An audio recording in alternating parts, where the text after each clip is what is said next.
Hello, this is Mike from Dimensional Walking.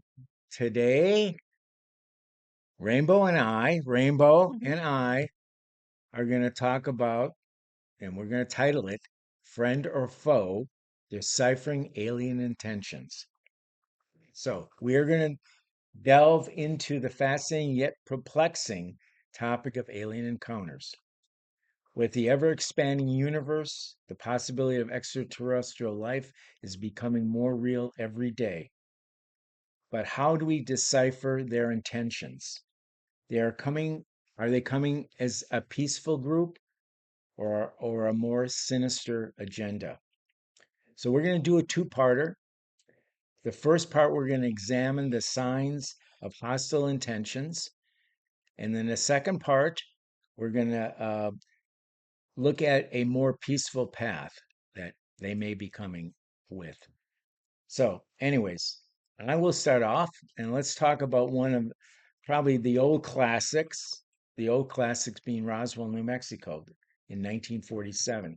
Of course, everybody pretty much knows there was this crash, a spacecraft near Roswell, New Mexico. And of course, it sparked numerous conspiracy theories.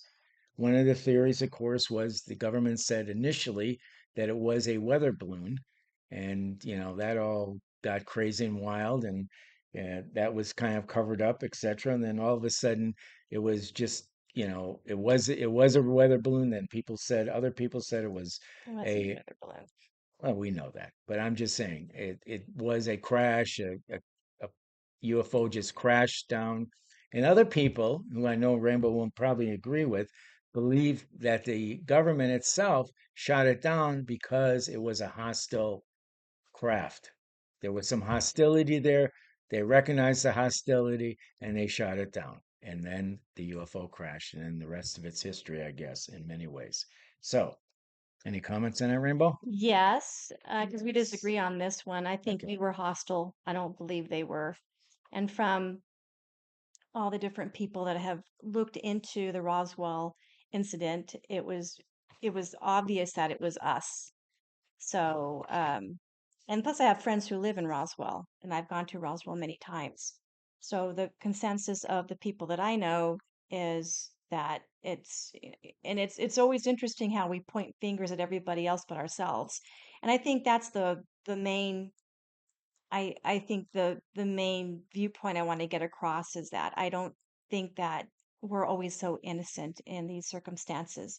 But I did want to bring to everybody's attention a book that I have read regarding a nurse who was actually one of the people who did have communication with one of the aliens that was alive from that crash. And the book is, I think you can still get it on Amazon, but it's called, and I'm just, this is a book that I really enjoyed reading. It's called Alien Interview. And this is the nurse here, and her name is Matilda O'Donnell McElroy. And she was actually the main person who connected to this alien, and it would speak to her telepathically. And she was there when they got the call that there was a crash, and they had assumed it was a normal crash.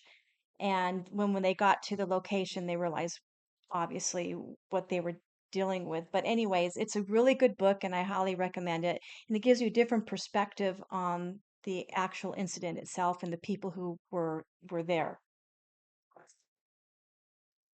Okay, Rainbow, you want to take item two?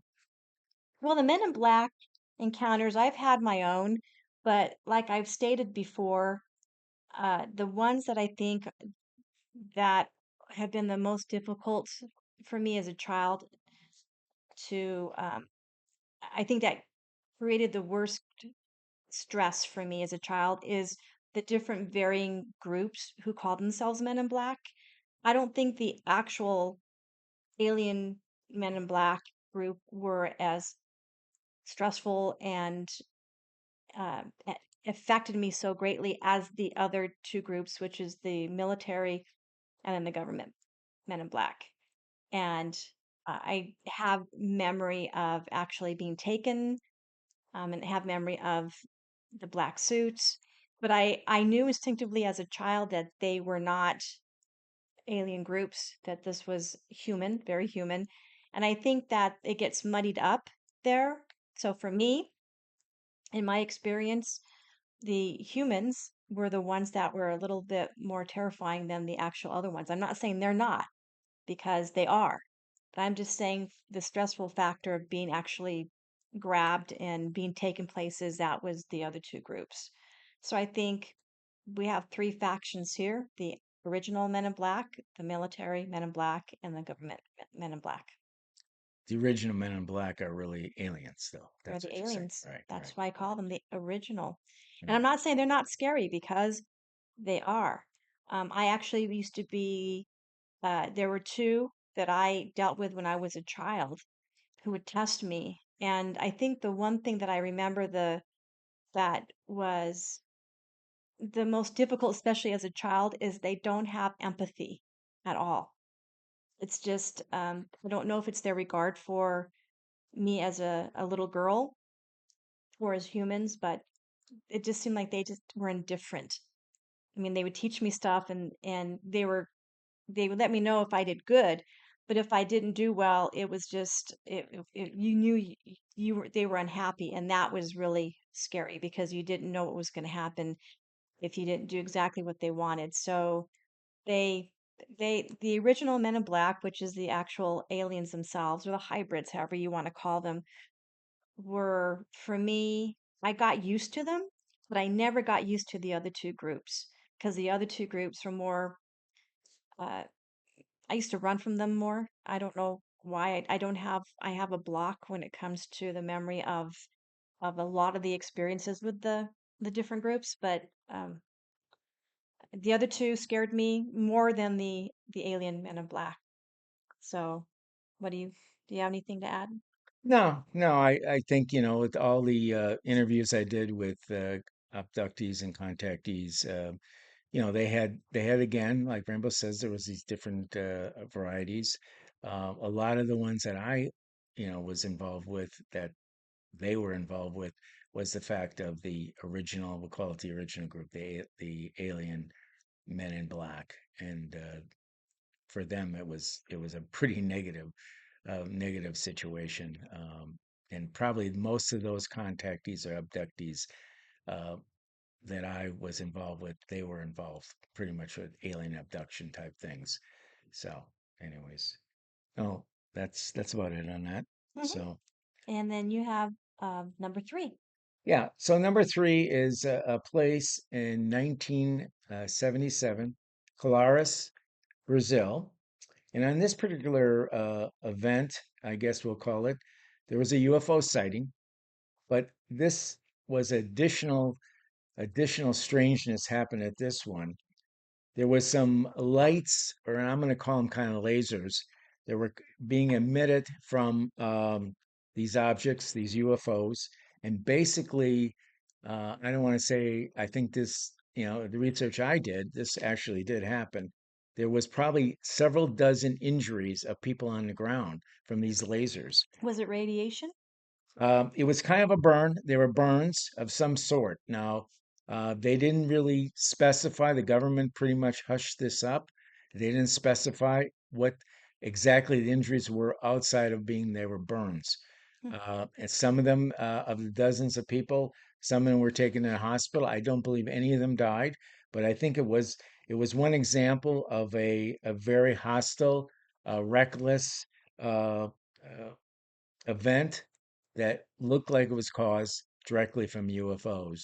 So was it human or alien? Did they get the idea? No, it was alien. I mean, they in 1977, these were UFOs. They were shaped like UFOs, and they seemed to have some type of a laser thing, and uh, they were very much, they moved like UFOs. They had all these different speeds. They could go at these great speeds. So everybody pretty much knew they were UFOs. The thing that was so different was that there was some type of laser or something coming out of them Some laser technology? that was basically, uh, hurting people or scaring people or whatever. So anyway, so I'm gonna say this is a pretty negative situation. It didn't look good for the So was it aliens. humans flying the UFOs or was it aliens? Aliens. Well, you know, At that time we frame, we supposedly had that technology. yeah, but not no the technology I'm talking about. These that's why I made the point. These UFOs were UFOs that were flying that humans could not fly these type of UFOs. They just couldn't. They can't even today because of the speeds. Body will not be able to withstand those type of speeds and those turns and those stopping, going in another direction at such speeds. So I think this one everybody's agreeing that these are alien UFOs, and the question is why did they start shooting lasers down at people and hurting people? It was an unusual event. It hasn't happened much, but to me, it was a very negative thing. So, Mm. okay, Rainbow, what about recalled memories? Number four. For me, um, I didn't have. I probably have blocked out the negative memories. I don't know if you have. I mean, you don't have any memories, or you blocked them out.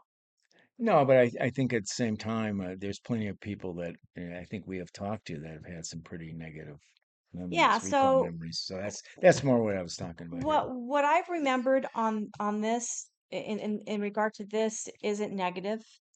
I know there that I blocked probably the negative out. I have one Men in Black encounter, and I'm talking about the alien Men in Black, where it was horrific, where I was being chased, and um, so as a little girl, and then they caught me. And I think there was something more. There's probably alien groups with them. So I think that's important to it's important to know that that we block a ton of stuff that is that we don't want to even have to deal with. Now we do have a friend, Gloria Hawker, who does hypnosis, and then she did offer to do some hypnosis with me, but I never took her up on it. Mhm. So maybe if you do hypnosis, you find out more of the dark stuff. Right, right.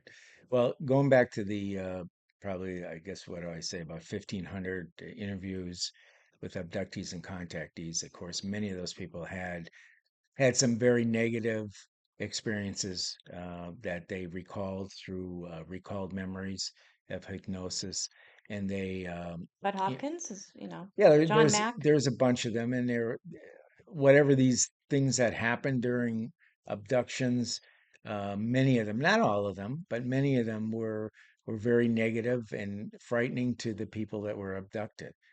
Nothing was overly pleasant about most of them, and Right. those people, that's some of the things they Yeah. told me. So And I think that's what I did. I think I don't have memory of it because it's probably blocked. Yeah, you just block it. right, right. Okay, Rainbow. How about number six? Let's talk about number six is government cover-ups. Hmm. So what do you got there? Number six. Number six. Yeah. Um, there's a book I have here that um now it's not the negative side of it. I mean, the negative side is basically on a viewpoint. It's another book that I've read and it's called Rachel's Eyes. And this is a hybrid, and this is a book written by a gal, and I need to get my glasses here, Helen Luttrell and Jean Belladox, The Strange but True Case of a Human Alien Hybrid. And from for me, what I think about these kind of stories that I read is that I look at it from both sides. I can I would think that from Rachel's viewpoint, that it must be very scary and very hard to integrate into our society because our society is to a certain degree it can be very violent and be very extreme, especially nowadays. But back when this story was written, she was going to college and it supposedly was based on experiences that people had with her who had a roommate of hers, and then another gal who actually had an experience with her. So I think this is a good book right here. So Rachel's Eyes, and these can be you can get these on Amazon as well. So as far as cover-ups, if you look at Clifford Stone, who we met and we know, Hmm. he actually he had given many people these discs of information that he has, and we have some. And it's basically the cover up is basically uncovering. He was basically uncovering the cover up, wouldn't you say? Yeah, exactly. I mean, that's So Clifford Stone had, obviously did was 20 some crash retrievals, and he was really involved with that whole he was, yeah. deal that basically the government's covered up until now. I mean, it's still covering it up, no doubt about it. Yeah, So, exactly. And so I'm not saying this is like a cover up, but they're not gonna the girl who was the roommate of Rachel was blind. And that's why she was Rachel's roommate, because what she just knew and what her mother knew is that Rachel had specific food. She had strange men who were in military garb bring the food to the door. So I think that's something that looking at that, that's really interesting. So I think that in regards to this book, I would highly recommend it. okay, so then we have, last but not least on this, we'll call this weaponry misinterpretations. Now, this is kind of a negative thing from a standpoint that there is unidentified UFOs that have really strange shapes, and they could be considered, possible threats to humans. Okay, these shapes, the lights coming from them, etc. And I think this is something we need to be aware of. So, with all that said, anything else? Yeah, Go no, ahead. No, go ahead. we had 3 UFO experiences here. Oh, that's true. I saw the third, we actually, you can see it on our channel. The other two I saw, they are very close, and I had the impression that they were aware of my presence of me being outside, because one time I was outside, the other time I was looking through the window, and I saw the UFOs actually going through these trees. The bottom line, I think that it, with these different types of maneuverings, what can make it seem so crazy, and the one thing that for me makes it the scariest is no sound. When there's no sound and you're Sure. looking at something that you know is huge, you're looking at something that has the lights blinking around, and there's no sound. And I think also with that no sound, there's no sound. When I was outside, there was nothing outside. It was silent. So these things bring an environment type of change that has to do with what they are, right?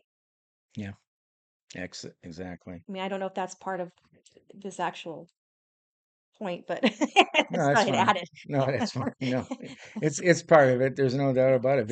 If it's causing negative intent or negative fear, then it's part of it. There's no Because doubt about it. you feel intelligence. It's not you're not looking at just a unidentified flying object. You're thinking in the back of your mind what's flying it, what's inside.